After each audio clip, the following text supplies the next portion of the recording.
स्वागत है आपका साइकोलॉजी की यात्रा में। This is Rahul Mehra. हमने साइकोलॉजी की यात्रा स्टार्ट की है।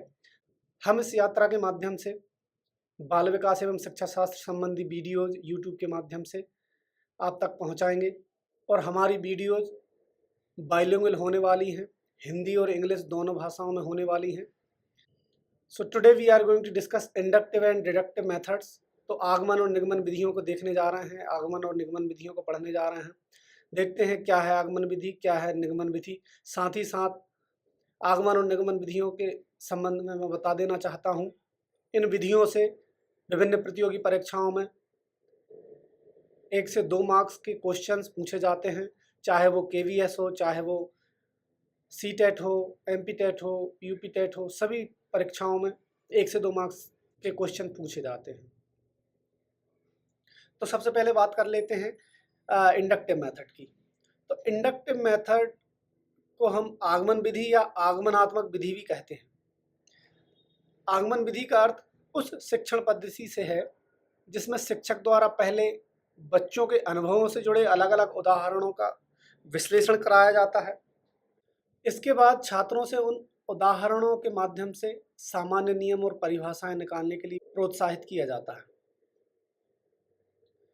तो एक्चुअली आगमन विधि में जो बच्चों के उदाहरण हैं, जो अनुभव हैं, उनको ज़्यादा वरीयता दी जाती है, उनको प्राथमिकता दी जाती है, उनको प्रायोरिटी दी जाती है। बच्चे जो देखते हैं, जो सुनते हैं, उनके आधार पर जो नियम खुद बनाते हैं, वही आगमन विधि के अंतर्गत आता है। अब बात करते हैं डिडक्टिव मेथड की। तो डिडक्टिव मेथड को निगमन विधि या निगमनात्मक विधि भी कहा जाता है। निगमन विधि का अर्थ उस शिक्षण पद्धति से है जिसमें पहले शिक्षक द्वारा बच्चों को सिद्धांतों और नियमों के बारे में समझाया जाता है, उसके बाद उन नियमों और सिद्धांतों को सरलीकृत किया जाता है और उदाहरणों और अनुभवों को साझा किया जाता है। यह विधि रटन विद्या को भी बढ़ावा देती। तो एक्चुअली डिडक्टिव मेथड में पहले सिद्धांत बता दिए जाते हैं, पहले नियम बता दिए जाते हैं, उसके बाद उदाहरण बताए जाते हैं। पहले नियम और सिद्धांतों पर प्रकाश डाला जाता है, उसके बाद उनके उदाहरणों पर प्रकाश डाला जाता है। तो हम बच्चों को बोल देते हैं कि प्रतिस्थापन विधि से आप इस क्वेश्चन को सॉल्व कीजिए या विलोपन विधि से इस क्वेश्चन को सॉल्व कीजिए। तो सीधा हमने बता दिया किस विधि से सॉल्व करना है, किस सिद्धांत से सॉल्व करना है, आप उसको सॉल्व कीजिए, ऐसा बोल दिया जाता है। और एक और उदाहरण के माध्यम से हम देखते हैं, कई बार बच्चों को हमारे द्वारा बता दिया जाता है कि कर्ण का स्क्वायर बराबर होता है लंब के स्क्वायर और आधार के स्क्वायर के योग के बराबर। उन नियमों के आधार पर बच्चे सॉल्व करते हैं क्वेश्चंस को। अब देख लेते हैं आगमन विधि और निगमन विधि में क्या अंतर है। आगमन विधि में हम ज्ञात से अज्ञात की ओर जाते हैं या हम बच्चों को ज्ञात से अज्ञात की ओर पढ़ाते हैं। अब जैसे उदाहरण देख लेते हैं हम 6, 7, 8 और 9, 10 की साइंस बुक में। तो हमारा केमिस्ट्री से रिलेटेड पोर्शन है, बहुत सारे एसिड हैं, जैसे HCl है, फॉर्मिक एसिड है, नाइट्रिक एसिड है। इनको हम प्रयोगशाला में जाके उनको दिखा सकते हैं बच्चों कि ये फॉर्मिक एसिड है, ये नाइट्रिक एसिड है, ये HCl है, ये हम दिखा देंगे। उसके बाद उनके सूत्र दिखा देंगे। तो ये हो गया हमारा ज्ञात से अज्ञात। सूत्र अज्ञात हैं, फिर धीरे धीरे उनको ज्ञात कर लिया जाता है, ज्ञात से अज्ञात की ओर जा रहे हैं। वही निगमन विधि में अज्ञात से ज्ञात की ओर जाते हैं, उल्टा है। उसमें पहले फॉर्मूलाज दिखा दिए, पहले सिंबल्स दिखा दिए, उसके बाद उनके फिजिकल फीचर दिखाते हैं। मूर्त से अमूर्त की ओर इंडक्टिव मेथड में जाया जाता है या आगमन विधि में जाया जाता है। सो कंक्रीट टू एब्स्ट्रैक्ट हम आगमन विधि में जाते हैं, वही निगमन विधि इसके ऑपोजिट में है, इसमें अमूर्त से मूर्त की ओर जाया जाता है। अब बात करते हैं नंबर 3, उदाहरण से नियम की ओर। ये आगमन विधि में है, एग्जाम्पल टू रूल। अब इसे हम देखते हैं कैसे हम आगमन विधि में उदाहरण से नियम की ओर जाते हैं। तो इसे हम कुछ इस प्रकार देखेंगे। एक टीचर है जो अपनी स्टूडेंट राधा को 3 ट्रायंगल देता है।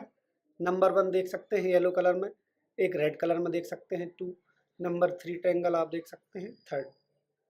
तो 3 त्रिभुज दिए, राधा स्टूडेंट है।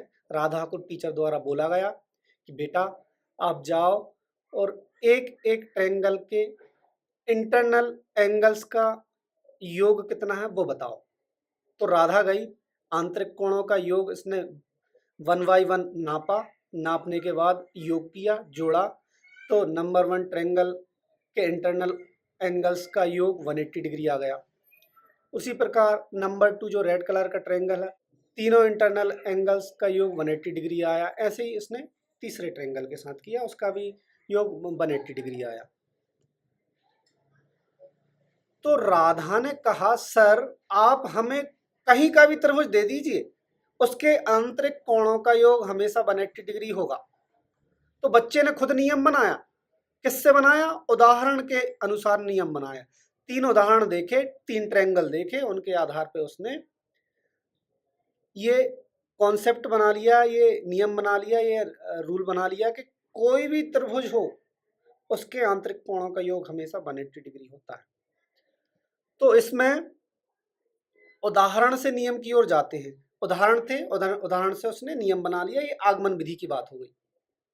वहीं निगमन विधि में टोटली उल्टा है, इसका टोटली ऑपोजिट है।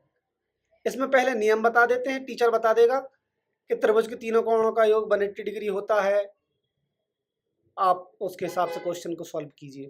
तो ये निगमन विधि का है। चलो देखते हैं अगला।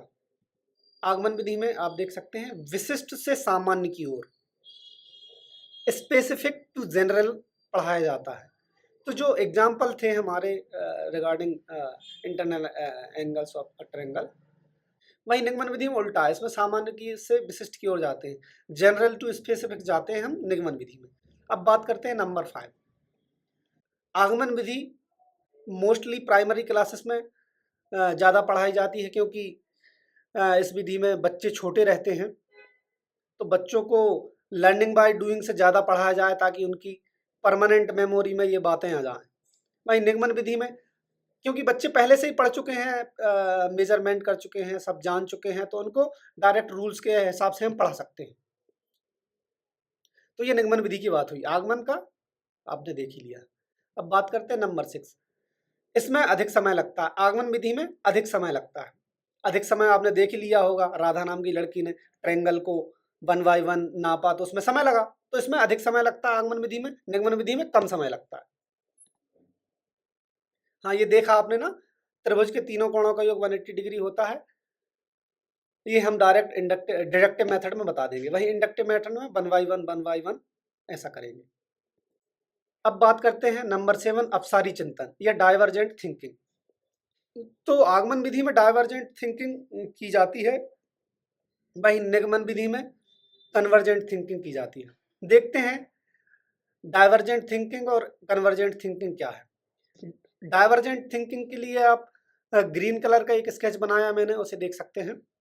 तो इसमें बच्चे अलग अलग दिशाओं में सोचते हैं, कोई भी एक फैक्ट है उसको अलग अलग पॉइंट ऑफ व्यू से देखा जाता है। वहीं कन्वर्जेंट थिंकिंग में एक फैक्ट की ओर जाते हैं, एक फैक्ट को ज्ञात करते हैं हम अलग अलग तरीके से, जैसे भी सोच सकें। एक इसमें हम सेंटर की ओर जाते हैं कन्वर्जेंट थिंकिंग में। अब बात करते हैं नंबर 8, बॉटम अप अप्रोच। ये आगमन विधि के अंतर्गत है। बॉटम अप्रोच मीन्स फाउंडेशन से ऊपर जा रहे हैं, ऊपर की ओर जा रहे हैं और ऊपर की ओर पढ़ रहे हैं। वहीं निगमन विधि इसका उल्टा है, टॉप डाउन अप्रोच। अब हम बात करते हैं प्रश्नों की। तो देखते हैं पहला क्वेश्चन। छात्रों को कोणों के उदाहरण मिलेंगे, उसके बाद वे परिभाषा सीखेंगे और कोणों के उदाहरण ढूंढेंगे। किस विधि का उपयोग किया जा रहा? तो क्वेश्चन है, छात्रों को कोणों के उदाहरण मिलेंगे, उसके बाद वे परिभाषा सीखेंगे। पहले उदाहरण मिल रहे हैं, आप बता सकते हैं कौन सा हो सकता है। ऑप्शन ए खोज विधि, ऑप्शन बी आगमनात्मक विधि, ऑप्शन सी रचनावादी विधि, ऑप्शन डी निगमनात्मक विधि। तो पहले उदाहरण है, उसके बाद परिभाषा, ऐसा कह रहे हैं क्वेश्चन में। कौन सा करेक्ट ऑप्शन है? तो ये सीधा हम आगमनात्मक विधि बोल सकते हैं, इसका करेक्ट आंसर है। इंग्लिश में भी देख सकते हैं, students will get examples of angles, after that they will learn the definition and find the examples of angles, which method is followed by this example. So students get examples of angles. First they are getting examples. After that they will learn the definition. After that they are going to learn definition. First they get examples. Which method followed here? Option B, inductive method. So next question पे बात करते हैं. Number 2, निम्नलिखित में से कौन सी आगमनात्मक तर्क की विशेषता है? ए, आगमनात्मक तर्क की बात कर रहे हैं, इंडक्टिव मेथड की बात कर रहे हैं, इंडक्टिव रीजनिंग की बात कर रहे हैं.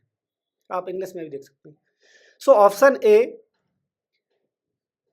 इसमें विशिष्ट अवलोकनों से सामान्यीकरण किया जाता है. ऑप्शन बी, सामान्य सिद्धांतों से विशिष्ट निष्कर्ष निकालना. सी, इसमें निर्णय लेने के लिए भावनाओं का उपयोग किया जाता है. ऑप्शन डी, इसमें उस डेटा को अनदेखा करना शामिल है जिसमें सिद्धांत का खंडन किया जाता है. तो चारों ऑप्शन में option A will be the correct answer. अगर आपको ये वीडियो अच्छा लगा हो तो आप फॉलो कर सकते हैं, सब्सक्राइब कर सकते हैं, लाइक कर सकते हैं, शेयर कर सकते हैं. Thanks for watching.